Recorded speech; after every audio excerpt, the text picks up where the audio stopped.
1월 9일 화요일 영과 진리로 예배할지니란 제목으로 요한복음 4장 15에서 26절의 말씀입니다. 사랑의 하나님 감사합니다. 오늘도 말씀 묵상의 시간을 주심에 감사합니다. 이 시간을 통하여서 하나님의 말씀이 들리고 복음이 들리기 원합니다. 구속사의 말씀이 깨달아질 수 있는 은혜를 주시옵소서. 오늘 주시는 이 말씀이 제게 주시는 하나님의 음성으로 들을 수 있도록 성령님 도와주시옵소서. 말씀대로 믿고 살고 누린 인생이 되게 하시고 이 시간도 우리와 함께하여 주시옵소서. 감사드렸고 예수님의 거룩하신 이름으로 기도드립니다. 아멘. 본문의 말씀입니다. 여자가 이르되 주여 그럼 물을 내게 주사 목마르지도 않고 또 여기 물 기르러 오지도 않게 하옵소서. 이르시되 가서 내 남편을 불러오라. 여자가 대답하여 이르되 나는 남편이 없나이다.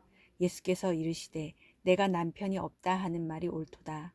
너에게 남편 5이 있었고 지금 있는 자도 내 남편이 아니니 내 말이 참되도다. 여자가 이르되 주여 내가 보니 선지자로소이다. 우리 조상들은 이 산에서 예배하였는데 당신들의 말은 예배할 곳이 예루살렘에 있다 하더이다. 예수께서 이르시되 여자여 내 말을 믿으라. 이 산에서도 말고 예루살렘에서도 말고 너희가 아버지께 예배할 때가 이르리라. 너희는 알지 못하는 것을 예배하고 우리는 아는 것을 예배하노니 이는 구원이 유대인에게서 남이라. 아버지께 참되게 예배하는 자들은 영과 진리로 예배할 때가 오나니 곧 이때라. 아버지께서는 자기에게 이렇게 예배하는 자들을 찾으시느니라. 하나님은 영이시니 예배하는 자가 영과 진리로 예배할지니라. 여자가 이르되 메시아 곧 그리스도라 하는 이가 오실 줄을 내가 아노니 그가 오시면 모든 것을 우리에게 알려주시리이다. 예수께서 이르시되 내게 말하는 내가 그라 하시니라. 아멘. 도움말입니다. 이 산은 20절에 이 산은 사마리아인들의 성전이 있는 그리심산으로 성전을 재건할 때 유대 공동체로부터 배척당한 사마리아인들은 이 산에 자신들만의 성전을 세웠습니다. 26절에 내가 그라는 말은 하나님이 구약의 모세에게 나타나 말씀하신 나는 스스로 있는 자니라의 헬라식 표현입니다. 본문 요약입니다. 사마리아 여자가 죽게 영원히 목마르지 않는 물을 정합니다. 예수님이 사마리아 여자의 과거 남편들의 이야기를 하시자 그녀는 예수님을 선지자로 인정하면서 예배 장소에 대해 질문합니다. 이에 예수께서 장소와 상관없이 영과 진리로 예배할 때가 올 텐데 지금이 바로 그때라고 말씀하십니다. 오늘의 중보기도입니다. 함께 기도해 주세요. 가정주부와 직장인들이 삶의 현장에서 영과 진리로 하나님을 만날 수 있게 하옵소서. 아멘. 본문 해설입니다. 첫 번째, 감추어둔 고난의 사건 15에서 18절의 말씀입니다. 사마리아 여자가 예수님이 말씀하신 영원히 목마르지 않는 물을 요청합니다.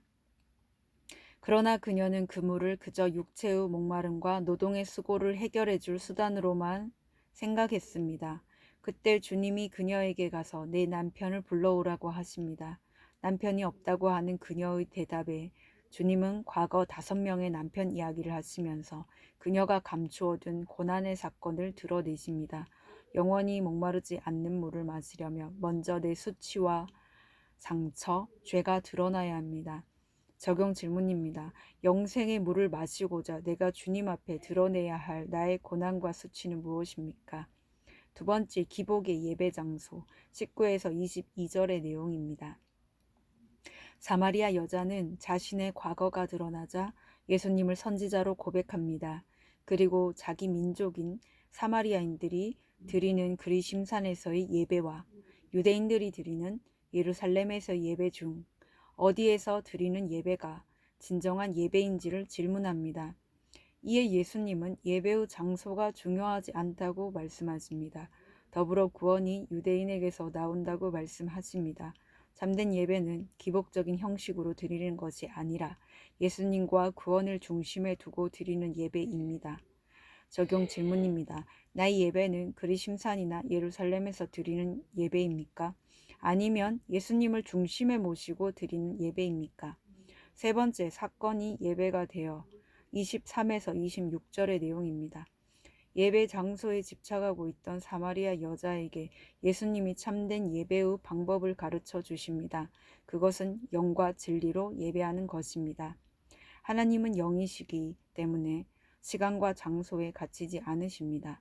우리가 성령의 인도를 받아 진리의 말씀대로 하나님께 예배드릴 수 있는 것은 예수님이 이 땅에 오셔서 구원을 이루셨기 때문입니다.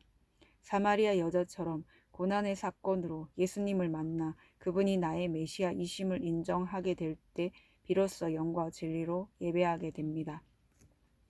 적용 질문입니다. 고난 가운데 예수님을 만나 영과 진리로 드리는 예배를 경험한 적이 있습니까? 오늘 기도하기는 저의 죄와 수치의 이야기를 주님 앞에 솔직히 고백하고 구원의 생수를 마실 수 있기를 원합니다.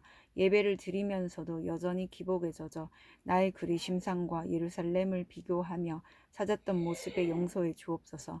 고난의 사건으로 예수님을 만나 영과 진리로 예배 드리게 하옵소서. 아멘. 묵상 간증입니다. 하나님이 찾으시는 예배자란 제목으로 안병민님의 말씀 적용글입니다. 초등학교 2학년 때부터 꾸준히 교회를 다녔지만 주일 예배만 형식적으로 드리는 선데이 크리스천이었습니다. 내가 하는 모든 일이 형통하기를 바라고 혹시 벌받지 않을까 두려운 마음에 예배를 드리면서도 스스로 믿음이 있다고 착각하며 자랑스러워했습니다. 이렇게 기복적으로 신앙생활을 하던 저는 죄의식도 없이 믿지 않는 사람과 결혼을 했습니다. 그러다 3년 만에 전처의 외도로 이혼하고 이후 믿는 아내와 재혼했습니다. 하지만 저의 연이은 사업 실패로 저희 부부는 갈등을 겪으며 힘든 시간을 보냈습니다. 그제야 저는 가난한 심정으로 모든 공예배에 참석하고 성가대와 찬양단도 열심히 섬겼습니다. 매일 신앙서적을 읽고 성경 통독도 하며 주께 문제를 해결해 주시길 간구했습니다. 하지만 이 모든 예배와 기도는 영과 진리로 드리는 것이 아니라 사람들에게 인정받고자 내 열심으로 드린 것이었습니다. 그저 사업이 잘 되어 가장의 권세를 누리고 부부 관계가 회복되어 행복하기만 바라다 보니 아내와의 불화는 더욱 심해졌습니다. 그러던 중 하나님은 저희 가정을 큐티하며 자기 죄와 고난을 솔직히 나누는 공동체로 인도해 주셨습니다. 그 교회에서 저는 구속사의 말씀으로 양육을 받으면서 바리새인처럼 외식하는 제 모습을 보게 되었습니다. 내 안에 예수님의 십자가가 없으니 진정한 회개가 없고 교만과 음란, 정욕과 이기심으로 가득 차 가짜 믿음으로 예배에 임했다는 것을 깨달았습니다.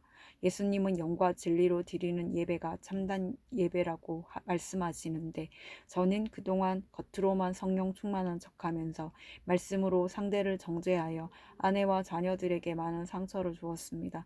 이제는 심판이 두려워 억지로 드리는 예배로부터 자유로워져서 하나님이 찾으시는 진정한 예배자가 되기를 원합니다. 그래서 영과 진리로 드리는 예배, 기복이 아닌 팔복을 구하는 참된 예배로 하나님을 찬양하길 소망합니다. 이분에 적용하기는 교회 소그룹 모임에서 선함으로 위장하지 않고 저의 숨겨진 악을 솔직히 나누겠습니다. 주일 예배를 온전히 드리고자 토요일 밤 SNS 동영상 시청을 자제하고 일찍 자겠습니다. 입니다.